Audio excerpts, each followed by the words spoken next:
Hi children! In the last class, we discussed about the examples of non-contact forces, that is electrostatic force and magnetic force. Okay, the force exerted by a magnet is called magnetic force. Then what is electrostatic force? The force exerted by a charged body on another charged or uncharged body is called electrostatic force. Hope you studied it well. Today we are discussing about another example for non-contact force, that is gravitational force.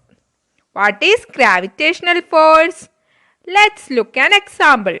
A coin or a pen falls down to the ground, isn't it? It is in the downward direction. Also, leaves and fruits also fall from trees to the ground. Let's see another example. Okay.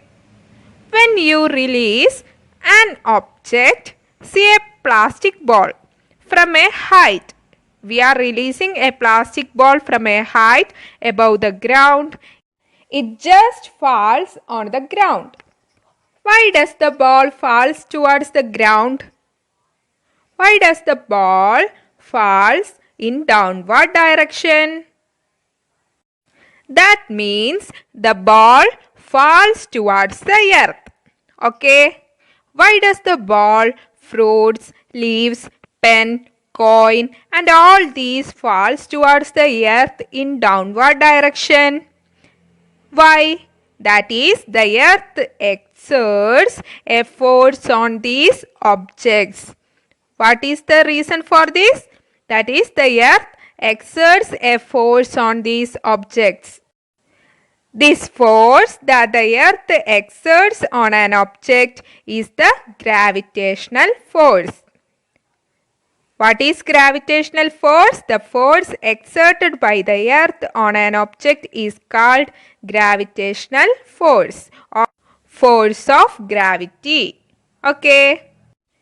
Is this force is attractive or repulsive? That is, the force is attractive or repulsive in nature. That is, the gravitational force is attractive in nature. Attractive in nature. That is, the earth attracts the objects towards it. Am I right? The earth always attracts the object towards it so that the ball falls in downward direction. That is, the earth exerts a force of attraction on the objects. This force exerted by the earth is called the force of gravity. Simply we can say gravity. Okay. Let's move to the next activity. When you open a tap, the water begins to fall downward. This is because of the force of gravity by the earth on the water. The force of gravity or gravitational force acts on all objects. Then, is gravitational force a non-contact force? Yes, it is. We can clearly see from our examples. The contact is not required between the earth and the objects to attract each other. So, the gravitational force is a non-contact force. Okay, hope you understand the gravitational force. That is, gravitational force is the force exerted by the earth on all objects. Okay, but it is not a property of the earth alone. The gravitational force acts on the universe.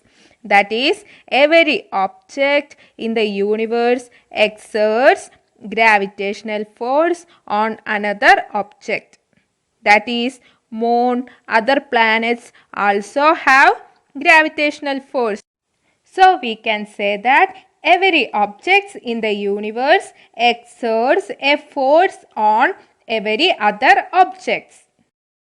This force is called force of gravity. Hope you understand the force of gravity or gravitational force. Our chapter is force and pressure. Till now we discussed about force. Then we are going to the second part of this chapter, that is pressure. What is pressure? Let's see an activity. When you push a nail into the wall using a hammer, you apply the force using hammer and you applying the force on the flat side of the nail. The pointed end of the nail is in contact with the wall, then applies a force on the wall. That is, the nail tries to pierce the wall. Now, let me ask a question.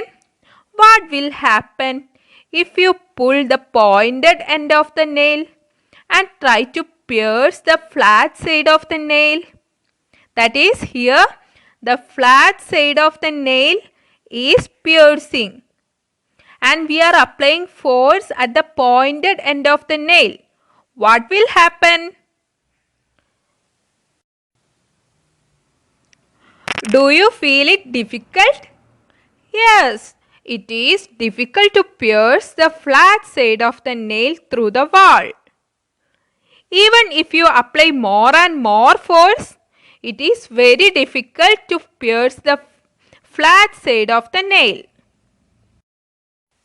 Piercing the flat side of the nail into the wall is very difficult.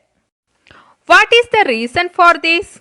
That is, the reason is the pressure. The pressure applied by the pointed end of the nail on the wall is very high. And the pressure applied by the flat side of the nail on the wall is very less. That is, the pressure applied by the pointed end of the nail is more than that of the flat side of the nail. But why? Why do the pressure applied by the pointed end of the nail is more than that of the flat side of the nail? It comes the area. First look at the pointed end of the nail and flat end of the nail. That is, which one has greater area? For pointed end of the nail or the flat end of the nail? Here, the area of the pointed end of nail is very less. And you can see that the area of the flat end of nail is more. That is, the pointed end has less area and the flat end has more area. What we can conclude from this?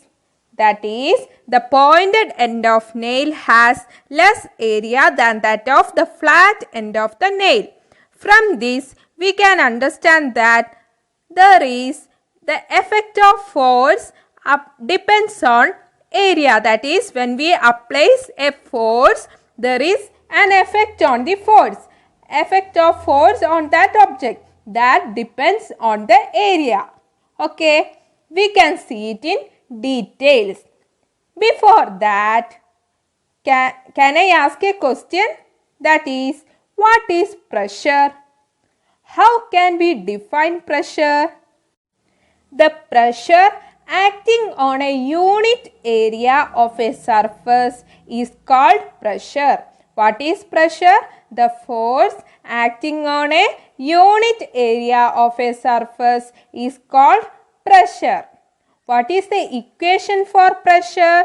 Pressure is equal to force by area. Or we can say that P is equal to F by A. Here force is perpendicular in direction. Okay. We can write this equation in terms of force, area and pressure. You can see it in the picture. That is, pressure is equal to force by area, area is equal to force by pressure and force is equal to area into pressure. What is the unit of pressure? The unit of pressure is Newton per meter square. Children, what is pressure? the force acting on a unit area of a surface is called pressure. Then what is the equation of pressure? Pressure is equal to force by area, isn't it? That is, we can write pressure. Pressure can be denoted by the letter P. Force can be denoted by the letter F, and area can be denoted by the letter A. This is the equation for pressure. Then how can we write the unit of pressure? We know the unit of force is Newton by the unit of area is meter square, that is length into length. Area is equal to length into length, that is meter into meter, that is meter square. Okay, so the unit of pressure is Newton per meter square. What is the unit of pressure? Newton per meter square. Then here pressure is equal to force by area. If force equal to 2 Newton. In the first case, the force equal to 2 Newton and area is equal to 2 meters square. Then what is pressure? That is, pressure is equal to force by area, that is equal to force here 2 Newton divided by area 2 meter square. Then 2 by 2 is equal to 1, that is 1 Newton per meter square. The pressure is equal to 1 Newton per meter square. In the second case, the same force is applied as in the first case, that is force F is equal to 2 Newton and the area, I increase the area into 4. That is, here the area is doubled, that is 4 meter square. 2 plus 2, 4 meter square. Here the area gets doubled. Then what will be the pressure here? That is P is equal to F by A. This is our equation. Pressure is equal to force by area. Here force equal to 2 Newton by area is equal to 4 meter square. 2 by 4 is equal to 1 by 2. That is 0.5. 0.5 Newton per meter square. Isn't it? That is, here the area is doubled here, that is into 4 meter square. For the same force, the area is doubled in the second case. And what happens to the pressure? The pressure become from 1 to it become 0.5. That is, the pressure become half. That is, the pressure decreased. That is, as the area increases, the pressure decreases. Am I right? Here we get the point. As the area increases, as the area A increases, pressure P decreases. Pressure P decreases. This is very important one. That is, when I increased the area here to into 4 meter square, from 2 meter square to 4 meter square, the pressure become from 1 Newton per meter square into 0.5. That is 1 to 0.5. Here the pressure decreases. As area increases, the pressure decreases. And like that, as area decreases, pressure increases. That is, as area A decreases, when area decreases, the pressure increases. Okay, hope you clear that. This is the 2 points. You have to study it well. That is, as the area A increases, pressure decreases, and the area decreases, pressure increases. Hope you clear that. Let's go back to the previous example, that is the nail and the hammer. Here we are applying the force perpendicular to the surface. That is, the pointed end of the nail has smaller area. That is, area of contact is less here. The pointed end has less area, so it has less point of contact. Therefore, the pressure applied by the pointed end of the nail is more than that of the flat end of the nail.